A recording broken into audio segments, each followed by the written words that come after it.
यह वचन हमारे अगुआ हरिलाल सर द्वारा बताया गया है, जो इस समय पिता परमेश्वर के पास बैठे हुए हैं।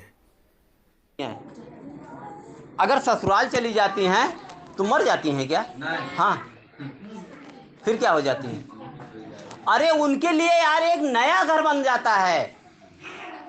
बात समझ आ रही कि नहीं आ रही है? जब हमारे घर की बहन बेटियां होती हैं, अगर वो ससुराल जाती हैं तो एक घर छूटता है ना? एक घर छूटता है तो दूसरे घर को जाती हैं कहाँ?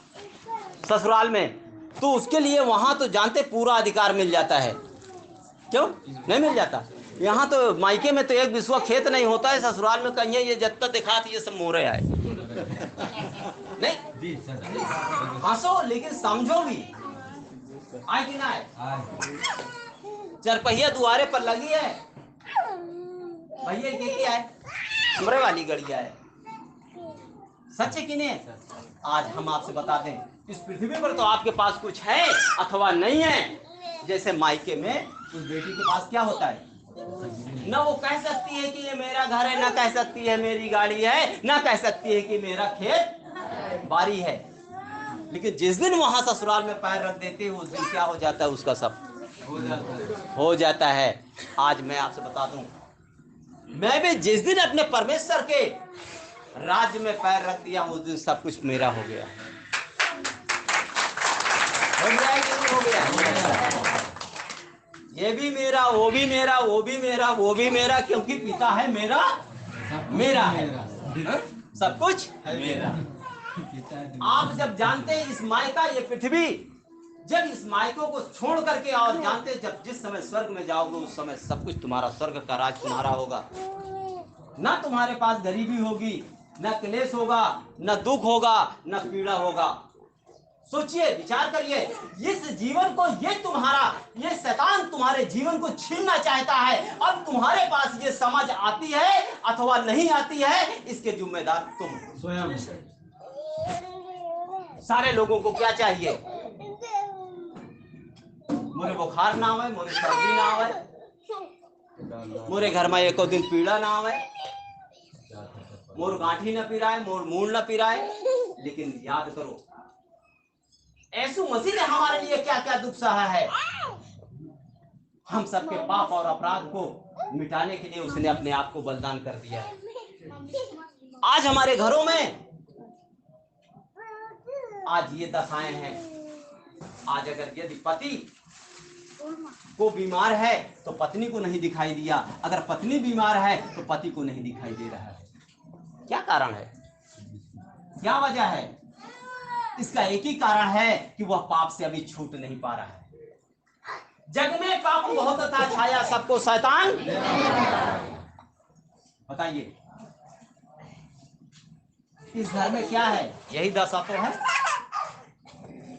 विचार करिए, एक हाथ युद्ध कर रहा है और दूसरा हाथ जवाब दिया है। अगर दूसरा हाथ भी खड़ा हो जाए तो क्या करेगा? पकड़ के गिटकिया दाब ना दे उसे। क्यों? अब एक हाथ से जानते हैं, एक हाथ तो काम दे रहा है, लेकिन वो एक हाथ के कारण जानते हैं दुश्मन उसको पटक दे रहा है।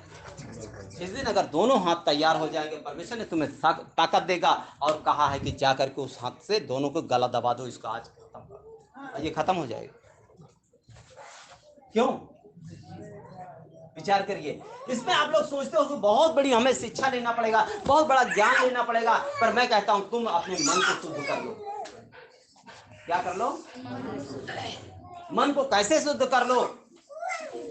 जिसका ये विश्वास है कि यीशु ही मसीह है, और जो कोई उत्पन्न करने वाले से प्रेम रखता है, हाँ, वो उससे भी प्रेम रखता है। हाँ, जो कोई उत्पन्न करने का, और परमेश्वर ने उत्पन्न किया है ना, जो कोई परमेश्वर से प्रेम करता है वह उससे भी प्रेम करता है। आगे लिखा है, उससे भी प्रेम रखता है जो उससे उत्पन्न हुआ है। हाँ, जो उससे क्या हुआ है? उत्पन्न हुआ है। उत्पन्न हुआ है। और आगे क्या लिखा है? जब हम परमेश्वर से प्रेम रखते हैं, हाँ, और उसकी आज्ञाओं को मानते हैं, हाँ, तो इसी से हम जानते हैं कि परमेश्वर की संतानों से प्रेम रखते हैं। आज अगर जो कोई परमेश्वर से प्रेम नहीं रखेगा, परमेश्वर के बेटे यीशु मसीह से प्रेम नहीं रखेगा, तो इनसे कैसे प्रेम करेगा? कर सकता है? क्यों? करके जो और परमेश्वर ने कहा है कि जब तुम इनसे प्रेम नहीं करोगे तो तुम मुझसे कैसे प्रेम करोगे? जिसको मैंने तेरे पास भेजा हूं, अगर तुम उसकी बातों को नहीं सुनोगे तो तुम मेरी बात कैसे सुनोगे? सुन सकते हो? नहीं सुन सकते हो। कोई यदि कहे परमात्मा मुझे कुछ बताओ, परमात्मा कुछ मुझे बताओ, तो परमात्मा ने भी कहा है कि मैं मनुष्य को अपने स्वरूप में बनाया हूं, है नहीं? परमेश्वर यही बता रहे हैं ना कि मैं अपने मनुष्य के स्वरूप में, जैसे आज परमेश्वर तो किसी के बीच में नहीं आया है, कोई न कोई भाई बहन गया है और वो परमात्मा की बात बताया है, क्योंकि परमेश्वर ने कहा है मैं जिसको तेरे पास भेजूंगा वह उसका मुंह नहीं होगा, वह मेरा मुंह होगा। क्यों? परमेश्वर ने ऐसे बोला ना।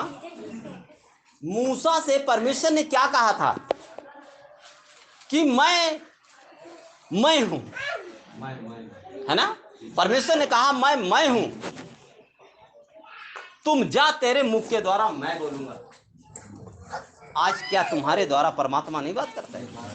बात करता है। अगर परमेश्वर, मैं आपसे बता दूं, आपके मुख के द्वारा बात नहीं करेगा तो ये ऐसे सुनेंगे? तुम्हारी कहोगे सुनते हैं, अभी तक क्यों नहीं सुने हैं? विचार करो।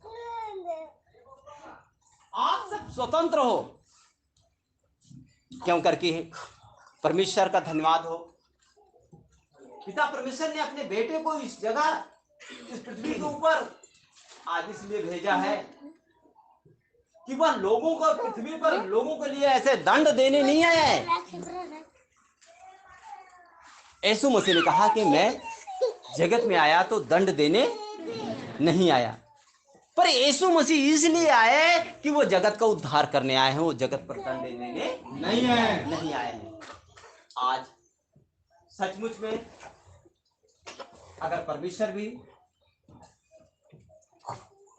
आज हमको भी खड़ा किया है तो लोगों को उद्धार के लिए खड़ा किया है, लोगों को दुखों और क्लेश देने के लिए नहीं खड़ा किया है। आज हम देखते हुए भी हमारी आंखें नहीं काम कर रही है। क्या वजह है? क्या किसी को अच्छे जीवन की जरूरत नहीं है? तो जीवन कहाँ है? अभी तक तो जीवन आप ढूंढते ढूंढते ढूंढते ढूंढते ढूंढते ढूंढते हमारी सारी उम्र चली गई। अब जो शेष जीवन बचा है उसको परमेश्वर की इच्छा के अनुसार क्या करें? व्यतीत करें। किसकी इच्छा के अनुसार? परमेश्वर की इच्छा के अनुसार उसको क्या करें? व्यतीत करें। क्यों? क्यों? करके एक समय की बात है जब हमको भी ये सत्य के बारे में नहीं पता था, सत्य का आत्मा हमारे पास नहीं था। कौन सा आत्मा था? झूठ का आत्मा। ठीक है? जब वो झूठ का आत्मा था तो उस समय हमारा भी जीवन अच्छा नहीं था। हम भी गली गली की ठोकरें खाते रहे और घर से, बाल बच्चों से, परिवार से, ठीक है? आज सचमुच में आज वो परिवार है जो परमेश्वर ने, जानते ये झूठे परिवार से आज सत्य का परिवार बना दिया। समझ रहे? हम इस बात का पिता का धन्यवाद देते हैं। ना कोई खूबी है न लियाकत दी है हमको अपनी ताकत, आज उसने हमको अपनी ताकत दी है। अगर आप परमेश्वर का वचन सुनते हो तो परमेश्वर की इच्छा के अनुसार चलने के लिए मन बना लो। अपनी शारीरिक अभिलाषाओं को आज के आज क्या करो? मार डालो। नहीं, ये तुम्हें मार डालेगी। सच यही है। अगर शारीरिक इच्छा प्रकट करोगे तो परमेश्वर का वचन नहीं प्रकट होगा। सुनोगे तो, सत्संग करोगे तो, सत्संग में जाओगे तो, लेकिन सोचोगे कि अगर मैं कुछ प्रकट कर लूं तो फिर झूठी बात है। क्योंकि परमेश्वर आपको अंधकार में नहीं रखना चाहता, न कि परमेश्वर अंधकार में है। परमेश्वर ज्योति है, सो ज्योति है। वो आपको अंधकार में नहीं रखना चाहता, क्योंकि अंधकार में कौन है? अंधकार में रहने वाला ये शैतान है। अंधकार में वो तुम्हें रखना चाहता।